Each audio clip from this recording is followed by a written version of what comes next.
தென்மேற்கு வங்கக்கடல் பகுதியில் ஃபெய்ஞ்சான் புயல் தற்பொழுது புதுவைக்கு வடகிழக்கே சுமார் 100 கிலோமீட்டர் தொலைவிலும் சென்னைக்கு தென்கிழக்கே சுமார் 100 கிலோமீட்டர் தொலைவிலும் நிலை கொண்டுள்ளது. தற்பொழுது இது மணிக்கு 10 கிலோமீட்டர் வேகத்தில் நகர்ந்து கொண்டிருக்கிறது. இது இன்று மாலை காரைக்காலுக்கும் மகாபலிபுரத்திற்கும் இடையே புதுவைக்கு அருகில் கரையை கடக்கக்கூடும்.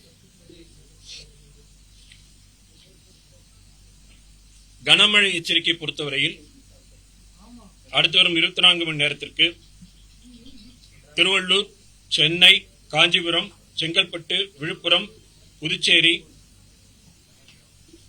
ஆகிய மாவட்டங்கள், கடலூர் ஆகிய மாவட்டங்களில் ஓரிரு இடங்களில் அதிக மழையும், வேலூர், திருவண்ணாமலை, திருப்பத்தூர், பெரம்பலூர் மற்றும் மயிலாடுதுறை மற்றும் டெல்டா மாவட்டங்களில் ஓரிரு இடங்களில் கனமுதல் மிக கனமழையும், கிருஷ்ணகிரி, தர்மபுரி, சேலம், நாமக்கல், திருச்சிராப்பள்ளி ஆகிய மாவட்டங்களில் ஓரிரு இடங்களில் கனமழைக்கும் வாய்ப்புள்ளது.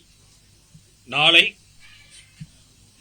கடலூர், புதுவை, விழுப்புரம், கள்ளக்குறிச்சி ஆகிய மாவட்டங்களில் ஓரிரு இடங்களில் அதிக கனமழைக்கும், திருவள்ளூர், சென்னை, காஞ்சிபுரம், ராணிப்பேட்டை, செங்கல்பட்டு, திருவண்ணாமலை, தர்மபுரி, சேலம், திருப்பத்தூர் மற்றும் டெல்டா மாவட்டங்கள் ஆகிய மாவட்டங்களில் ஓரிரு இடங்களில் கனமுதல் மிக கனமழையும் பெய்யக்கூடும்.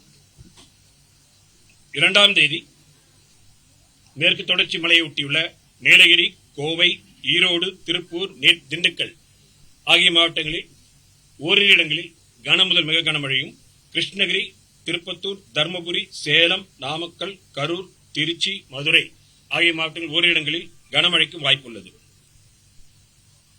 பலத்த காற்றுக்கான எச்சரிக்கை பொறுத்தவரையில் இன்று புயல் கரையை கடக்கின்ற பொழுது திருவள்ளூர் தொடங்கி மயிலாடுதுறை வரையிலான வடகடலோர மாவட்டங்களில் பலத்த காற்றானது மணிக்கு 70 முதல் 80 கிலோமீட்டர் வேகத்தில் அவ்வப்பொழுது 90 கிலோமீட்டர் வேகத்தில் வீசக்கூடும்.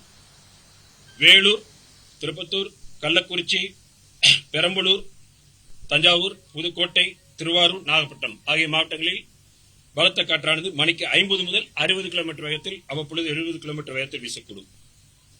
நாளை திருவள்ளூர் தொடங்கி நாகப்பட்டினம் வரையிலான வடகடலோர மாவட்டங்களில் பலத்த காற்றானது மணிக்கு 50 முதல் 60 கிலோமீட்டர் வேகத்தில் அவ்வப்பொழுது 70 கிலோமீட்டர் வேகத்தில் வீசக்கூடும். மீனவர்களுக்கான எச்சரிக்கை பொறுத்தவரையில் அடுத்த வரும் 2 தினங்களுக்கு மீனவர்கள் கடலுக்குள் செல்ல வேண்டாம் என்று அறிவுறுத்தப்படுகிறார்கள். வடகிழக்கு பருவமழையை பொறுத்தவரையில் கடந்த அக்டோபர் 1 முதல் இன்று வரையிலான காலகட்டத்தில் தமிழகம், புதுவை மற்றும் காரைக்கால் பகுதிகளில் பதிவான மழையின் அளவு 354 மில்லிமீட்டர். இந்த காலகட்டத்தின் இயல்பு அளவு 354 மில்லிமீட்டர்.